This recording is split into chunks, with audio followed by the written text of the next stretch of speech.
ITDP activist Chebrolu Kiran ఒక రంగా చెప్పాలంటే టీడీపీకి చాలా ప్రచారం చేశాడు, ప్రచారం చేస్తున్నాడు, టీడీపీలోనే ఉన్నాడు, గడుపుతున్నాడు, టీడీపీ అభ్యర్థి, టీడీపీ కార్యకర్త. అలాంటి వ్యక్తిని టీడీపీ వాళ్ళు అరెస్ట్ చేసి కొత్త డ్రామా ఏమైనా తెరదీశారనుకోవచ్చా? డ్రామా అని ఎందుకు అనుకుంటాం? అంటే వాళ్ళు ఏది మాట్లాడినా ఇష్టానుసారంగా ప్రవర్తిస్తే చూస్తూ ఊరుకోవాలా? ఇంట్లో వాళ్ళైనా సరే తప్పు చేస్తే దండించొద్దా?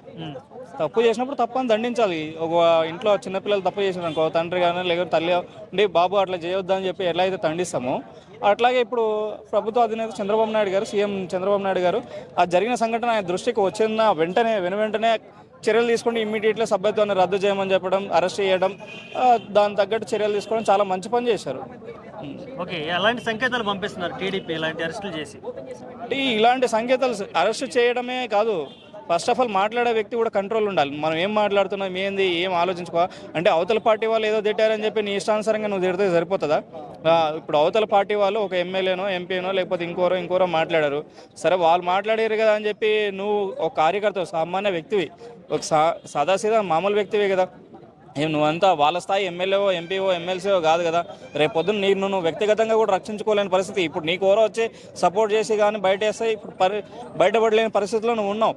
అలాంటప్పుడు నువ్వు అంత వ్యక్తిగతంగా ఒక మాజీ సీఎం భార్యనే పట్టుకొని ఇష్టానుసారంగా తిట్టడం అనేది కరెక్ట్ కాదు కదా. ఆ వ్యక్తిగత దూషణ చేయాల్సిన అంత అవసరం ఏముందని అలాంటివి చేయకూడదు కదా. ఓకే, జగన్ ప్రభుత్వంలో చూసుకుంటే ఇట్లాంటి చాలా జరిగాయి. అంబటి రాంబాబు ఆడియో లీకులు, అలాగే తర్వాత గోరంట్ల మాధవ్ ఎంపీగా ఉన్న అతను న్యూడ్ వీడియో రికార్డులు ఇన్ని బయటపడ్డా మరి జగన్ ఎందుకు అప్పుడు మౌనంగా ఉన్నాడు? ఇప్పుడు చంద్రబాబు ఎందుకు అరెస్టులు చేపిస్తున్నాడు? వీళ్ళని అరెస్ట్ చేయించుకోవటం, అక్కడ వాళ్ళనేమో ఆయన సమర్థించడం ఎలా చూడాలి? ఇప్పుడు ఆయన అలా సైలెంట్గా ఉండు కాబట్టి ఆ రోజు ప్రభుత్వం పడిపోయింది. ఈరోజు ఇతను చర్యలు తీసుకున్నాడు. ముందు ఇంకేం జరుగుతాయి అనేది మనం చెప్పలేం. ఇప్పుడు తప్పు చేసిన వాళ్ళని ఎంకరేజ్ చేయడం అయితే కరెక్ట్ కాదు కదా.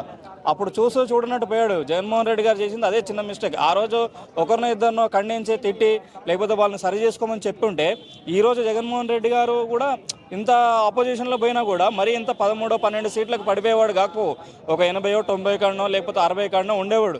అంత ఇదిగా ఉండడమే ఆ మిస్టేక్ ఆ రోజు జరిగింది.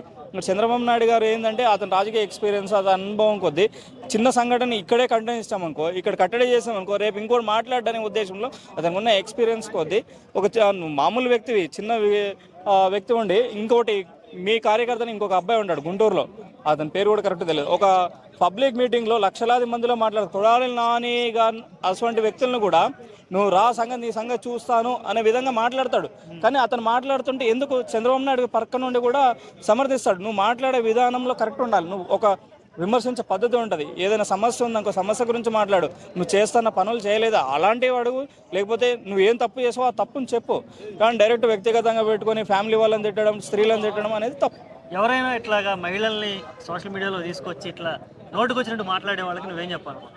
First of all social media అంటే ఒక మాట్లాడే వ్యక్తే కాదు, ఎప్పుడైతే యాంకర్ ఉంటాడు, ఫస్ట్ ఆఫ్ ఆల్ యాంకర్ ఏ మూడ్లో ఆ క్వశ్చన్స్ అడిగాడో అది కూడా కొంచెం కాన్ఫిడెన్స్గా తీసుకోవాలి. వాళ్ళు ఏదైతే ఇప్పుడు టీడీపీ ప్రభుత్వం ఉండి అరెస్ట్ చేశారో కెమెరామ్యాన్ కానీ లేకపోతే ఆ ఛానల్ ఇంటర్వ్యూ ఒకటి జరిగిందిగా, ఇంటర్వ్యూ జరిగినప్పుడు ఏ మూడ్లో ఉన్నాడు ఏందనేది ఈ అబ్బాయిని అరెస్ట్ చేసినప్పుడు వాళ్ళని కూడా తీసుకొని ఇన్వెస్టిగేషన్ చేసి ఆ కేసు వాళ్ళ మీద కూడా పెట్టడమా, లేకపోతే ఆ సమస్య ఇప్పుడు ఈ వీడియో ఒకటి తీసినప్పుడు బీప్స్ వేస్తారు, కొన్ని పదాలు వల్గరే కానీ బూతులు మాట్లాడినప్పుడు కానీ బీప్స్ వేస్తారు. ఆ బీప్స్ కూడా ఎందుకు వేయలేరు? అంటే కావాలని ఈ అబ్బాయిని టార్గెట్ చేశారా, లేకపోతే అవతల పార్టీని టార్గెట్ చేయాలని వీళ్ళు ఇలా ఆ వీడియోని రిలీజ్ చేయాల్సి వచ్చింది? ఆ వీడియో కూడా రిలీజ్ చేయకుండా ఆపాల్సింది కదా. నమస్తే అన్న. చేబ్రోలు కిరణ్ అరెస్ట్ ఎలా చూడాలన్నా? అరెస్ట్ ఎలా చూడాలంటే ఏదో మీడియా వచ్చేసింది మన ముందుకు అని చెప్పి ఏదో వేరే విషయాలు మాట్లాడు, సినిమాల గురించి నువ్వు ఈ సినిమా నచ్చలేదు అని కాంప్లిమెంట్. కానీ నిజ జీవిత లైఫ్లో గురించి మనం స్పందించడానికి అర్హత లేదు. మెయిన్గా లేడీస్కి రెస్పెక్ట్ ఇవ్వాలి, రాజ్యాంగానికి విలువ ఇవ్వాలి. అవునా కదా? ఈరోజు ప్రశాంతంగా బతుకుతున్నామన్నా. ఒకప్పుడు మన దేశంలో ఆడవాళ్ళని చిత్రహింసలు పెట్టి బట్టలు లేకుండా ఎన్నెన్నో, ఈరోజు ప్రశాంతంగా బతుకుతున్నాం. మళ్ళీ ఈ మాటలు, ఈ ట్రోలింగ్స్ ఇవన్నీ ఎందుకు? అవసరం లేదు కదా. నువ్వు ఎదగాలనుకుంటే ఎదగడానికి ఎన్నో మంచి వేలు ఉన్నాయి. ఏదో కాంట్రవర్సీ వేసి తీసుకొని అది ఇది ఎదగడం వేస్ట్. అట్లాంటి ఎదిగినా కూడా లాభం లేదు. చాలామంది నిజంగా అంటే చాలా విషయాలు నాకు నచ్చుతలేరు. కొంతమంది కులం మతాలు ఏదో వాళ్ళు ఎదగడం కోసం అవి కాంట్రవర్సీ సాధారణమే కదా. దీనికి అరెస్ట్ చేయాల్సిన అవసరం ఏంది? ఏం మెసేజ్ ఇస్తున్నారు కూటమి ప్రభుత్వం ప్రజలకు అనేది వాదన ఉంది. దీన్ని ఎలా చూస్తాం? ఏంది అరెస్ట్ చేయడం అంటే అన్న, ఒకరి లైఫ్ గురించి మనం మాట్లాడడం తప్పు. మెయిన్గా లేడీస్కి రెస్పెక్ట్. ఒకవేళ ఎవరైనా ఉన్నా కూడా కొన్ని విషయాలు తలుచుకుంటే నిజంగా మనం మనుషుల గురించి కొన్ని విషయాలు ఎంత లిమిట్స్ ఉంటే అంత మంచిది. ఎందుకంటే నువ్వు బాయ్ గురించి ఎన్నన్నా మాట్లాడు, కానీ లేడీ గురించి మాట్లాడుతున్నప్పుడు నీకు రెస్పెక్ట్ అనేది నీ నాలుకకి హద్దులో పెట్టుకోవాలి. అవునా కదా అన్న? కరెక్టే తప్ప ఆయన అలా మాట్లాడడం అయితే నాకు నచ్చలే.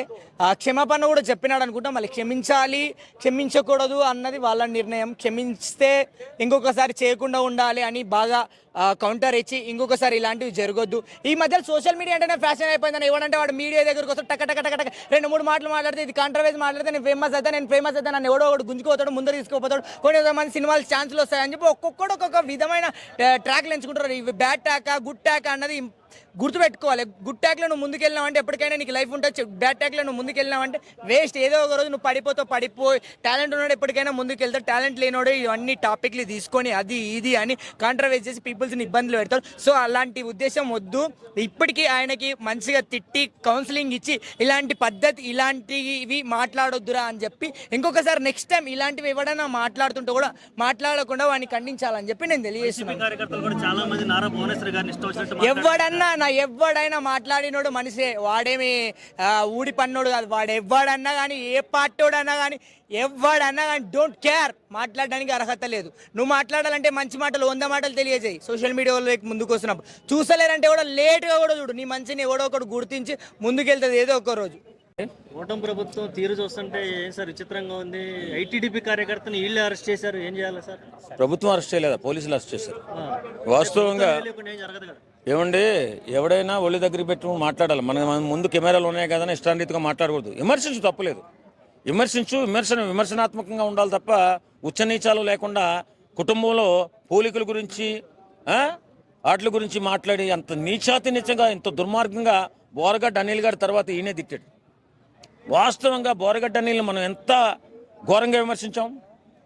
వాడిని పట్టుకొచ్చి జైల్లో ఎందుకు వేయలేదు జగన్మోహన్ రెడ్డి అని చెప్పి మనం ఎందుకు ఎదిరించాం, ఎందుకు మాట్లాడాం? మరి అలాంటప్పుడు మనం మాట్లాడేటప్పుడు పౌరుష ప్రజాలం వాళ్ళనా పర్లేదు, కానీ కుటుంబాల్లో ఉన్నటువంటి స్త్రీల దగ్గరికి వెళ్ళి ఉచ్చనీచాలు లేకుండా మాట్లాడినందుకు నేను జనసేన పార్టీ నేను తీవ్రంగా ఖండిస్తున్నాను. నేను జగన్మోహన్ రెడ్డిని ఎన్ని విధాలుగానే విమర్శిస్తాను నేను, కానీ ఇంటికెళ్ళి ఇంటికాడ బిడ్డల్ని భార్యని మాట్లాడొచ్చు అండి ఎవరన్నా? కొత్త సంస్కృతి నేర్పిస్తున్నారా? కొత్త సంస్కృతి కాదు ఏమండి. కూటమి ప్రభుత్వంలో నిజాయితీ ఉంటుంది, నీతి ఉంటుంది. ఇలాంటి భూత పురాణం లేని రాజకీయం చేయాలని సంకల్పంతో వాళ్ళు ఉన్నారు.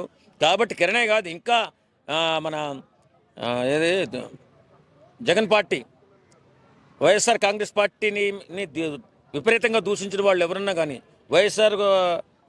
జగన్మోహన్ రెడ్డిని ఎవరు దూషించారో వాళ్ళను కూడా అరెస్ట్ చేస్తారు. గతంలో నారా భువనేశ్వర్ గారిని కూడా మరి వాళ్ళు అలాగే తిట్టినప్పుడు జగన్మోహన్ రెడ్డి గారు ఏం యాక్షన్ తీసుకోలేదు. మరి అందుకే కదా 11 సీట్లు తెచ్చాం మనం. ఊరకే కాదు కదా. బోరగడ్డ అనిల్ కానీ మన ఎమ్మెల్యే దూరంపూడి చంద్రశేఖర్ రెడ్డి మరి ఎంత నీచంగా తిట్టాడు పవన్ కళ్యాణ్ గారిని. వాడిని పండబెట్టి తొక్కుంటే అసలు జగన్మోహన్ రెడ్డికి వేళ సీఎంగా ఉండేవాడు.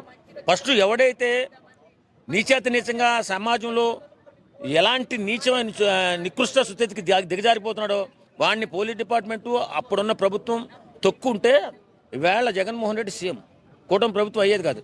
వేళ కూటమి ప్రభుత్వం ఆ బాధ్యతను తీసుకుని ఎవడైనా సరే ఎవరి కుటుంబంలోకి వెళ్ళొద్దు, వెళితే మీ తాట తీస్తాం అన్న నిదర్శనకే ఈ కిరణ్ అరెస్ట్. వాస్తవంగా అలా చేయాలి ప్రభుత్వం అన్నదా. జగన్మోహన్ రెడ్డి ప్రభుత్వం ఏ ఒక్కడన్నా అరెస్ట్ చేశారు ఇంత నీచంగా తిడుతుంటే?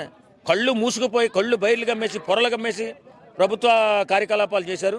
ఈవేళ దిగజారిపోయారు నీచాతి నీచంగా 11కి. కాబట్టి ఈ కూటమి ప్రభుత్వం మాత్రం మన సమాజంలో ఇలాంటి నికృష్ట సంస్కృతిని మాత్రం ఖండించి వాళ్ళని మాత్రం బుద్ధి చెప్పాలని చెప్పి కోరుకుంటున్నాను. Okay, thank you.